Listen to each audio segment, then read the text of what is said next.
Assalamualaikum warahmatullahi wabarakatuh.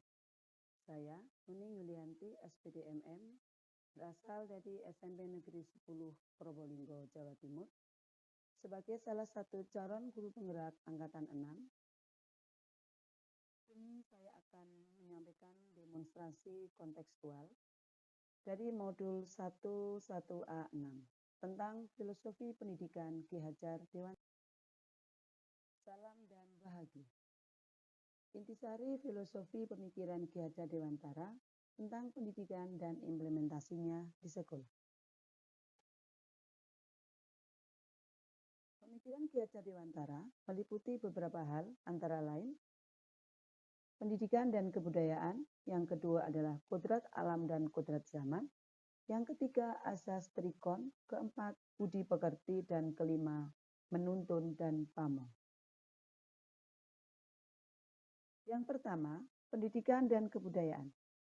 Pendidikan diartikan sebagai tuntunan dalam hidup tumbuhnya anak-anak, menuntun segala kodrat yang ada pada anak-anak agar mereka dapat mencapai keselamatan dan kebahagiaan yang setinggi-tingginya, baik sebagai manusia maupun sebagai anggota masyarakat. Dalam hal ini, pendidikan adalah tempat persemaian dari segala benih-benih kebudayaan yang hidup di masyarakat. Pendidikan dan kebudayaan merupakan satu kesatuan. Untuk mencapai kebudayaan dan peradaban bangsa yang dicita-citakan, maka pendidikan merupakan landasan pembentukan peradaban bangsa. Dengan kata lain, pekerjaan kita sebagai pendidik atau guru bukan hanya pekerjaan melayani saat anak belajar di sekolah, memberikan tugas-tugas pembelajaran, mentransfer ilmu pengetahuan, berupaya agar nilai siswa hasilnya baik, dan sebagainya, tetapi lebih dari itu, bahwa pekerjaan kita ini sebenarnya adalah yang kita cita-citakan. Untuk itu, sebagai pendidik, kita harus melakukan upaya yang terbaik dengan sekuat tenaga dan pikiran untuk mencurahkan pada proses pendidikan anak-anak bangsa. Kita mengenal trilogi pendidikan, yaitu menyebutkan bahwa ing ngarsa sung tulodo, ing madya mangun karsa tutwuri handayani. Ing ngarsa sung tulodo artinya di depan guru memberi contoh atau teladan. Pada hal ini seperti kita dalam mendidik peserta didik atau siswa, kita selalu memberikan contoh. Kita menjadi panutan yang baik kepada peserta didik, dengan sesama guru dan juga seluruh warga sekolah, serta masyarakat pada umumnya. Selanjutnya, kita membangun semangat atau ide. Di tengah seorang pendidik harus mampu membangun semangat, menciptakan ide atau berkarya dan berinovasi di lingkungan tempat kerjanya atau di tempat tinggalnya. Selanjutnya, dari belakang, seorang pendidik harus memberikan dorongan atau motivasi,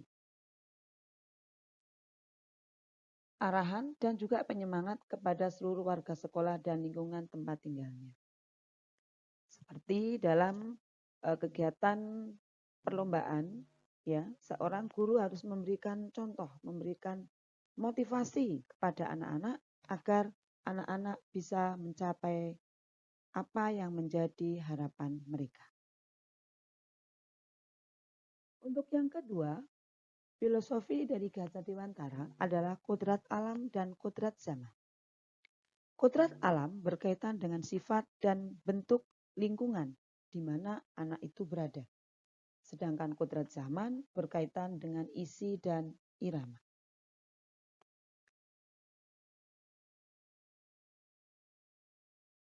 Pemikiran tentang pendidikan menurut Ki Hajar Dewantara tentang kodrat keadaan yang terdiri dari kodrat alam dan kodrat zaman menjelaskan bahwa dasar pendidikan anak berhubungan dengan kodrat alam dan kodrat zaman. Kodrat alam berkaitan dengan sifat dan bentuk serta lingkungan di mana anak berada.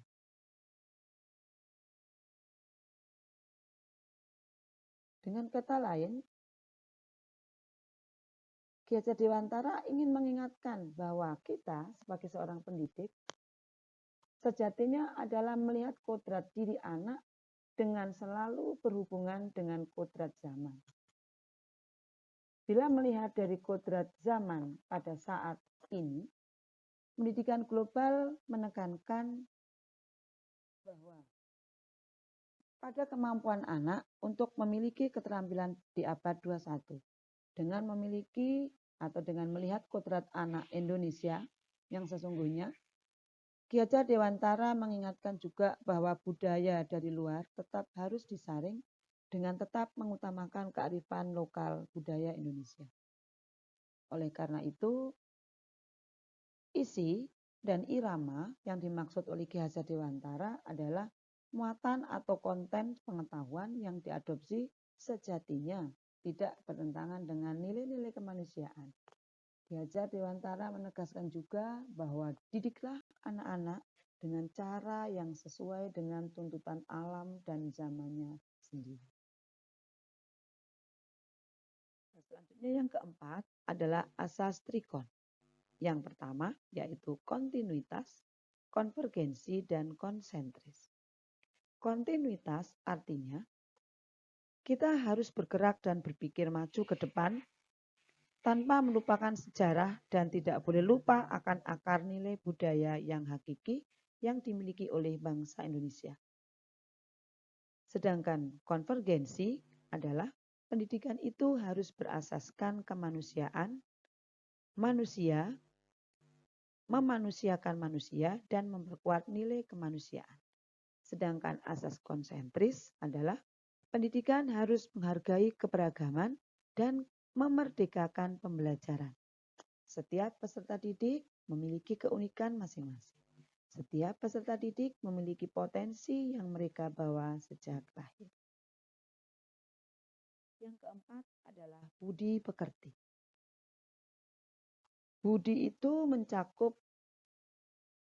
cipta, rasa, dan karsa. Sedangkan pekerti atau tenaga adalah dengan olahraga atau olah tenaga untuk memperkuat jasmani.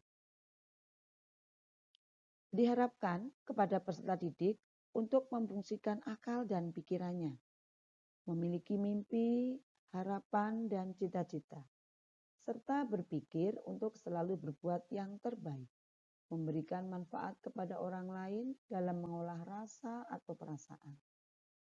Untuk menghaluskan rasa, seorang pendidik harus mampu menumbuhkan sikap empati, simpati, dan peduli kepada peserta didik dan mengamalkannya dalam kehidupan sehari-hari. Sedangkan dalam mengolah karsa atau kemanusiaan atau kemauan untuk memperkuat semangat dan kemauan, diharapkan peserta didik untuk selalu memiliki semangat juang dalam belajar, berkarya, berkreasi, dan berinovasi dalam mencapai cita-citanya untuk kehidupannya di masa yang akan datang. Sedangkan pekerti atau tenaga tadi sudah disampaikan bahwa dengan olahraga atau olah tenaga untuk memperkuat jasmani sehingga peserta didik dalam mengikuti pembelajarannya sudah siap lahir dan batin, sudah sehat dan siap jasmani serta rohani. Sedangkan yang terakhir adalah seorang pendidik harus mampu menuntun dan pamong atau menjadi pamong. Dalam proses menuntun, anak diberi kebebasan, namun seorang pendidik atau sebagai pamong dalam memberikan tuntunan dan arahan agar tidak kehilangan arah dan membahayakan dirinya. Dengan tetap mengedepankan sikap dan perilaku serta karakter yang mencerminkan sebagai seorang peserta didik dengan nilai-nilai dan sifat-sifat kemanusiaan yang dimiliki. Konsep pemikiran Ki Hajar Dewantara sangat menginspirasi dan menambah wawasan pengetahuan bagi saya. Utamanya dalam Saya bergerak untuk melakukan perubahan dan mengimplementasikannya dalam kehidupan sehari-hari, khususnya di lingkungan sekolah. Kegiatan yang akan saya lakukan agar proses pembelajaran yang mencerminkan pemikiran Ki Hajar Dewantara dapat terwujud dengan menerapkan Merdeka Belajar yang memberikan kesempatan bagi peserta didik untuk senyaman mungkin dalam suasana bahagia tanpa ada rasa tertekan. Merdeka Belajar yang berorientasi dan berpusat kepada peserta didik dengan pendekatan yang holistik. Demikian tadi pemaparan saya tentang pemahaman filosofi pemikiran Ki Hajar Dewantara tentang pendidikan. Semoga bermanfaat. Terima kasih. Serentak bergerak wujudkan Merdeka Belajar. Pendidikan adalah pondasi pembangunan budi pekerti. Terima kasih. Assalamualaikum warahmatullahi wabarakatuh.